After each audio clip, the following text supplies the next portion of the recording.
So let's get started with our home defensive tactic. The first part is going to be fortification of your home. So the first thing I want to show you guys is something very cheap and easy. It's going to be very easy for you guys to do. So I want you to understand that whenever they build a home, they build the wall and they put 2 to 3 2x4s on either side of the door frames. And then when they buy the door, it comes in the frame. They literally just set the frame into the wall and screw it in place. So what I've done here is I've taken 4-inch long deck screws and I placed them on both of the striker plates and on this new striker plate up here, which is something I'll show you in a minute. The other thing I did is I did the same thing over here on the hinges. I put at least 2 per hinge. Now what this does is it marries the door itself to the actual wall. So when I shut this and I throw this deadbolt, instead of it just having a little 3/4 inch screw trying to hold that striker plate and this deadbolt in place, it now has a 4-inch long screw. So that's what I put in it. That's what came out of it. We're going to put a link below to a YouTube video. It's a law enforcement officer talking about doing exactly this, and you'll actually get to see how it reacts when they have a fireman try to breach the door. Alright, moving on. Next thing we're going to talk about is this up here. This is a heavy deadbolt. Now it's a 6-inch long deadbolt. It is about 1/2 inch in diameter. Again, I used these heavy deck screws here and I refortified this corner. And I used, because this is a metal door, which is something I recommend over a wood door. I recommend the metal doors are a lot harder to actually breach, and they stand up a lot better to the use. The screws that came with it, I wasn't sold on.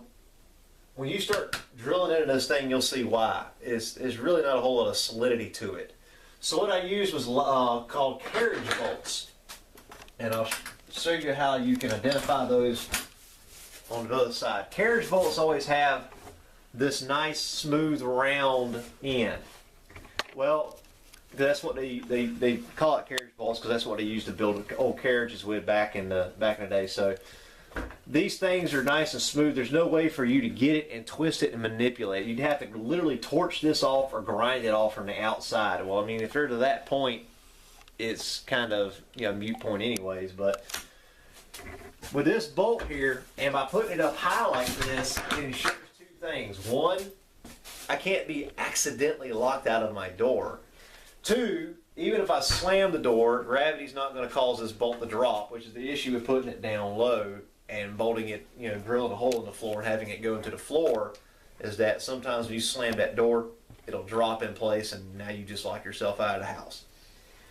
The main reason I do this is because when somebody's breaching, they're going to use, if they're using their foot, they're going to use 1 of 2 types of kicks. One is the breach kick, with which they're going to target right here with their foot. The other one's a mule kick, which is just as effective, and it's going to hit about right down in here.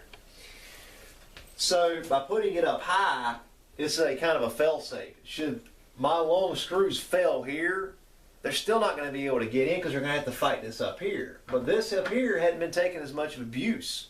So this has got to take all the abuse first. This is a fail back to when this gives way. This is going to delay the living snot out of somebody's breach. It may even completely stop them.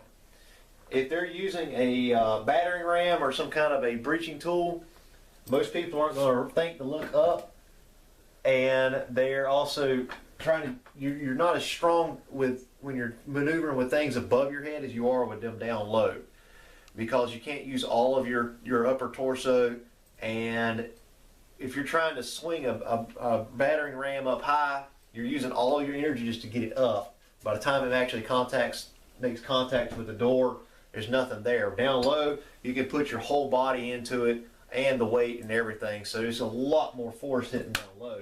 By having it up high, it's going to make it almost impossible for them to get through.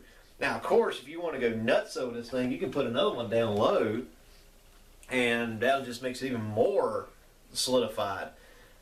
You could go really crazy with this thing and put, you know, 2 or 3 of them one on this side and over here in the event that the hinges were to fail, which I don't foresee being an issue. Let me show you one more trick, assuming I can unlock it.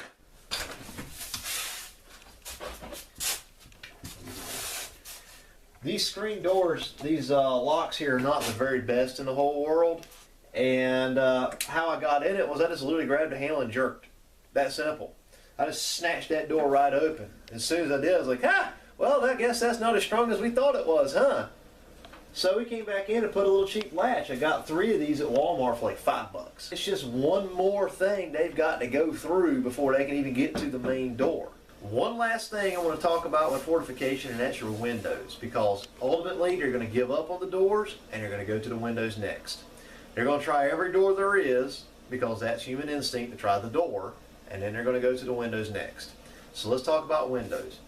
Alright, so we got some fairly new windows in this house here, and we hadn't quite drilled through them yet. But let me show you how to, or explain to you how you want to stop this window from being able to be breached. You can take one of these 4-inch screws and put sideways like this into the frame, and it will help prevent the window from being able to be pushed in. Putting a screw right here in the frame inside the track will stop the window from being able to be lifted up. And if you're one of these people that simply rather run the air conditioner than you had open the window, don't even screw around with any of that. Put a screw right through the 2 frames. Right here and right over here. And it'll literally solidify this window and make it one solid piece of glass. So now they got to actually bust out the glass to get in, instead of just being able to open the window and rip out the screen and open the window or push the window in. If you guys have air conditioning units, window units, keep that in mind too. You're going to want to figure out a way to fortify that a little bit too. Solid 3 and 4-inch long deck screws will solve about 90% of your problems there. Definitely take a couple days and make it happen. This is definitely worth the investment.